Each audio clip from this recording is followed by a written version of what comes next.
The camera opens inside a shiny office lobby. Glass walls. Marble floor. People in suits walking fast. In one corner, an old man in a simple gray uniform is mopping the floor. This is Eli, the janitor. Near the glass door, a young woman in a designer dress is scrolling on her latest phone. This is Mia, the rich marketing manager. She has expensive heels, a luxury bag, and a cold face. Suddenly, Eli's old phone rings. The sound is loud and funny, like a very old ringtone. Everyone in the lobby turns and looks. Eli quickly takes out his phone. It is very old. Cracked screen. Tape on the back. The color is faded. Mia sees it. She stops. Stares. A slow, cruel smile comes to her face. Mia walks toward Eli. Mia laughing. What is that? She points at his phone. People nearby start watching. Eli looks down at his phone, nervous. Eli softly. It's just my phone, ma'am. Sorry for the noise. Mia, louder so everyone can hear. Phone? This looks like a brick from the 90s. People around her laugh. Mia holds up her own shiny new phone. Mia, look, everyone. My phone can take 4K videos. His phone probably can't even open WhatsApp. More laughter. Eli's hands shake. His eyes slowly fill with tears, but he forces a small smile. Eli, it still works, ma'am. That's enough for me. Mia rolls her eyes. Mia, people like you should not bring this junk to a place like this. This is a top company, not some street market. She even pulls out her phone and starts recording him. Mia, speaking into her camera. Guys, look at this. Our janitor still lives in the Stone Age. Eli looks down at the floor. He feels small, ashamed, but he says nothing. The camera slowly zooms in on his old phone. We see a small photo inside the cracked cover, a smiling little girl. Voice over to the viewers. She laughs at his phone today, but what happens later that day will shock everyone in this building. The scene opens again in the lobby, right after the insult. Mia walks away with her friends from the office, still laughing. Coworker 1, Mia, you're too much. Coworker 2, whispering. You shouldn't record him like that. Mia, relax. It's just a joke. He's a janitor. He should be happy we're even talking to him. She posts the video online in her private group. Text on her screen. Look at our janitor's ancient phone face with tears of joy. She hits send. Back near the mop bucket, Eli takes a deep breath. He wipes his eyes with the back of his hand, then slowly puts his phone back in his pocket. His friend, another cleaner named Grace, comes over. Grace, softly. Eli, are you okay? Eli forces a smile. Eli, I'm fine. I've seen worse. Grace, she shouldn't talk to you like that. You work hard here every day. Eli, looking at the photo inside his phone cover. As long as I can send one message to my daughter at night, this phone is enough. Voice over. If you were in his place, what would you do? Speak up, or stay silent to keep your job. Later that morning, in the big meeting room, Mia stands at the front with a projector. Her boss, Mr. Carter, a strict but fair man in his 50s, watches from the head of the table. Mia is presenting a new campaign for a luxury phone brand. Mia, confident, we want customers to feel that old things are useless. New is everything. People with outdated phones don't belong in our world. She clicks, and a slide shows a picture of a shiny phone with the words, upgrade or be left behind. Mr. Carter raises an eyebrow. Mr. Carter, careful, Mia. Remember, not everyone can afford the latest things. Mia smiles, but her tone is sharp. Mia, of course, sir. But our target customers are not janitors. Mr. Carter looks at her for a moment. Something in his eyes shows he doesn't like that line. Outside the glass wall of the meeting room, we see Eli passing by, pushing his cleaning cart. He does not know they are talking about people like him. At lunch, Mia sits with her friends in the company cafeteria. Her best friend Sophie shows her phone to Mia. Sophie, nervous. Mia, that video you made. It's not just in your private group. Mia, what do you mean? Sophie, someone shared it. It's spreading in other chats too. Mia grabs the phone from Sophie's hand. On the screen, Mia sees her own face, laughing, calling Eli's phone trash, and saying, people like you don't belong here. Under it, there are comments. This is so mean. Why is she humiliating him? Poor uncle. He looks so sad. Mia's smile fades for a moment. Mia, who leaked this? I only sent it to a few people. Sophie, Mia, maybe you should delete it. Mia, angry, no. People are too sensitive nowadays. It's just a fun video. But deep inside, a small unease starts to grow in her chest. She shrugs it off and stands up. Mia, I have a client meeting. I don't have time for drama. She walks away, leaving her half-eaten lunch on the table. The camera moves back to the corner of the cafeteria. There, Eli is sitting alone with his simple lunch. He looks tired. His phone lies on the table. The screen is off. The body is cracked, but he gently touches the small photo of his daughter inside the cover. Voice over.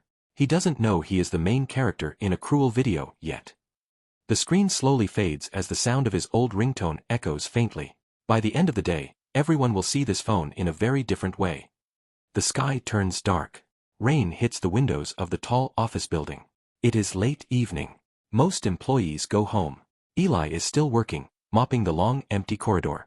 His back hurts, but he continues slowly, step by step. He takes out his phone again. The battery icon shows 5%. He opens a message from Lily Redheart, his 10-year-old daughter. Lily's message. Papa, are you coming home soon? Teacher said I did well in exam. Smiling face with smilings. Eli smiles softly. Eli, typing slowly with his rough fingers. I am proud of you, Beta. I will bring your favorite biscuits. His hands shake from the long day, but his heart is warm. Suddenly, his phone screen blinks. Low battery. He locks it and puts it close to his heart. In another part of the building, on the top floor, Mia is still in her glass office. She is angry, pacing back and forth, talking loudly on her newest phone. Mia, I don't care if the comments are bad, just delete them. It makes me look like the bad person. On the other end, Sophie tries to calm her. Sophie, Mia, you are the bad person in that video. You made fun of him for no reason. Mia's face hardens. Mia, if he doesn't like it, he can quit. There are thousands like him. Just then, the lights flicker. Once. Twice. Then the whole building goes dark. Mia stops. Looks around, confused. Mia, hello? What is going on? A loud sound starts. The fire alarm. Beep, beep, beep. Red lights start flashing. Mia runs to the door, opens it, and looks into the hallway. Emergency lights blink. People on the floor below run toward the stairs. Voice over. In that moment, money, clothes, and fancy phones mean nothing. Everyone is just scared. Mia grabs her bag and her phone. She tries to open the elevator, but the power is out. Mia, panicking. No, no, no. I hate stairs. She runs toward the emergency staircase. Down on the lower floors, Eli hears the alarm too. He quickly puts his mop aside and grabs a small emergency flashlight from his cleaning cart. He starts checking each floor, knocking on doors. Eli shouting, please leave the building. Follow the signs. Use the stairs, not the lift. Some workers thank him as they hurry down. The building is filled with loud alarms and scared voices. Eli reaches the floor where Mia's office is. He sees her standing in the hallway, breathing fast, holding her fancy phone tightly. Mia, where do we go? Is there really a fire? Eli, calm but firm. We don't know yet, ma'am. But we must go down. This way. Mia rushes toward the stairs, but her heel slips. She falls to her knees and drops her phone. It skids across the floor, and falls down a gap between the stairs and the wall. Mia. No. My phone. She tries to reach it, but it's gone, somewhere in the dark. Now she has no phone. No light. No signal. No elevator. Just the dark staircase and the loud alarm. Mia's voice shakes. All my contacts, my work, my photos, everything is in there. Eli switches on his small flashlight. Eli, come, ma'am. We can't stay here. I'll guide you. Mia looks at his old phone in his hand. The same phone she called trash. It is now their only light.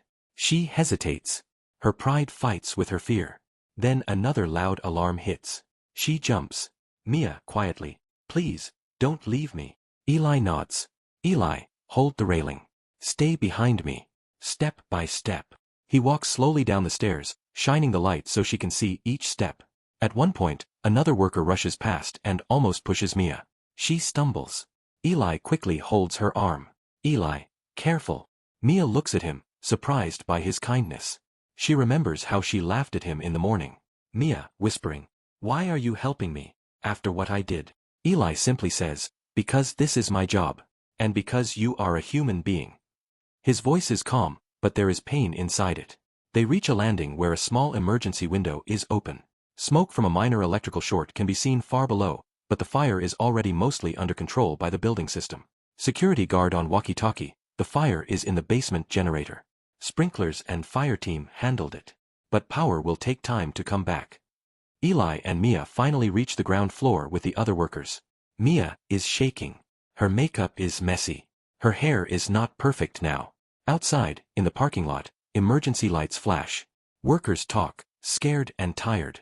Mia sits on a bench, breathing hard. She reaches for her absent phone, then remembers she lost it.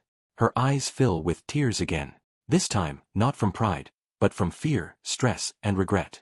Eli stands a few steps away, talking to another worker. Eli, is anyone still inside? We must check the washrooms and storage. Mia looks at him. Voice over. The man she called nothing, just guided her to safety with the same old phone she insulted. But the real shock is still coming, and it will not be about fire. It will be about truth. The next morning, the building has power again. Everyone returns to work, but the mood is different. People are quiet, talking in low voices. Rumors are spreading. Did you see the video? HR is very angry. Mr. Carter called an emergency meeting. In the big meeting room, all key staff are present. Mia sits at the table, her hands tight together. She feels a knot in her stomach. Eli stands near the door with Grace, called in by HR. He looks confused and nervous, holding his old phone. Mr. Carter walks in with a serious face. Mr. Carter, good morning. Sit down, please. Everyone becomes silent. On the big screen, a paused video is ready to play. Mia's heart drops. She knows what it is. Mr. Carter, yesterday, during a power emergency, our janitor, Eli, helped many of you safely exit the building using his small flashlight and his old phone. Thank you, Eli. People clap softly. Eli looks surprised and shy. Mia stares at the table. Mr. Carter continues, voice heavy. Mr. Carter, but before that happened, something else took place in this building. He presses play. The screen shows Mia in the lobby, laughing at Eli. Mia's voice fills the room. Look, everyone. My phone can take 4K videos. His phone probably can't even open WhatsApp. People like you don't belong here. The whole room is silent. You can almost hear the sound of people's hearts sinking. Some employees look at Eli with pity. Others look at Mia with shock and anger. The video ends. Mr. Carter turns to Mia. Mr. Carter, calmly but coldly. Mia, would you like to explain this? Mia's eyes fill with tears. Mia, voice shaking. Sir, it was just a joke. I didn't mean to. Mr. Carter cuts in. Mr. Carter. A joke? You called your co-worker trash. You recorded him without respect. You posted it. Now it's all over internal chats. This building is not a place to insult people who work hard every day. Mia looks at Eli. Eli is not angry. He just looks very hurt, and very tired. Mia stands up slowly. Mia, Eli, I am sorry. I was stupid. I shouldn't have done that. Her voice breaks. Tears roll down her cheeks. She wipes them quickly. Mia to Eli, you helped me last night when I was scared. You could have left me there. But you didn't. I made fun of you in front of everyone. I don't deserve your kindness. Eli looks down at his phone. He gently takes out the small photo from the cover and holds it in his hand. Mr. Carter notices the photo. Mr. Carter. Eli, whose picture is that? Eli, softly. My daughter, sir. Lily. She is 10. I work here at night and evenings so I can pay her school fee. This phone. He holds up the old phone. Eli, this phone was my wife's. She used it to send me messages when I worked the night shift, before she passed away. I can't throw it away. It is all I have left from her. The room goes completely silent. Even Mia stops crying and just stares at him. Grace wipes her tears. Grace, whispering, we didn't know. Mr. Carter takes a deep breath. Mr. Carter to Mia. You laughed at a man's last memory of his wife. Those words hit her like a slap. Mia covers her face with her hands and sobs. Mia, I'm so sorry. Voice over to the viewers. Have you ever judged someone without knowing their story? Mr. Carter turns to Eli.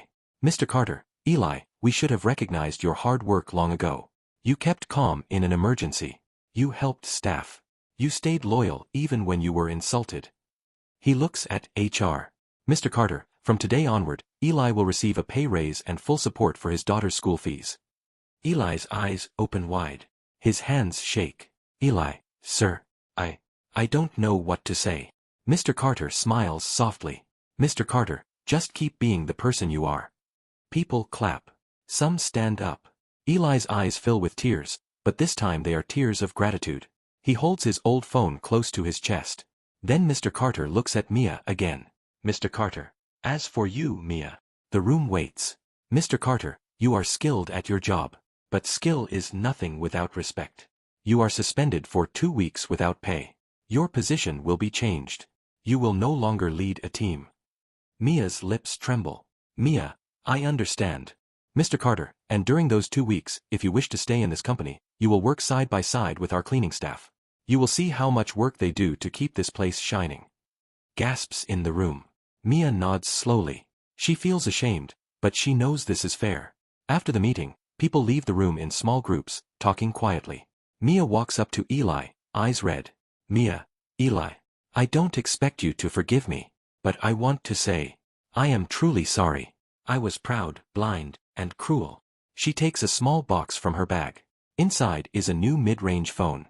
Not as fancy as her own old one, but still modern and nice. Mia, I bought this last night. I thought maybe you could use it. But now I understand that phone is special to you because of your wife. So, you can keep both. Or give this one to Lily. It's up to you. Eli looks at the box, then at her. He thinks for a moment. Eli, gently. I will give it to Lily. She will be very happy. Thank you. He gives a small smile. Mia smiles a little through her tears. Mia, whispering, you are a better person than me. Eli shakes his head. Eli, no. You just lost your way for a while. Now you've found it again. Final scene. Later that evening, Eli walks home on a simple street. His old phone is in his pocket, close to his heart. In his hand, he carries a small box with the new phone for Lily. He reaches home. Lily opens the door and jumps into his arms. Lily, excited. Papa, you're home. Eli, smiling. I have something for you. He opens the box. Lily's eyes shine. Lily, for me? Really? Eli nods. Eli, you did well in your exam. And, some people at work finally saw your father today. They hug. Cut back to the office. Mia is wearing simple clothes, helping Grace clean the lobby. She wipes the same floor where she once laughed at Eli. A worker walks by and whispers, isn't that Mia, the manager? Another replies, yeah, she's learning respect now. Mia hears them. She doesn't argue. She looks up at the security camera in the corner. Mia, in her mind, last time, the camera caught my cruelty. Maybe now it will catch my change. She takes a deep breath and keeps working. Voice over. Money can buy the latest phone, but it cannot buy kindness. Respect every person, no matter how old their clothes, their job, or their phone is. Never laugh at someone just because they have less than you. One day the person you insult may be the one who helps you, or shows the world who you really are.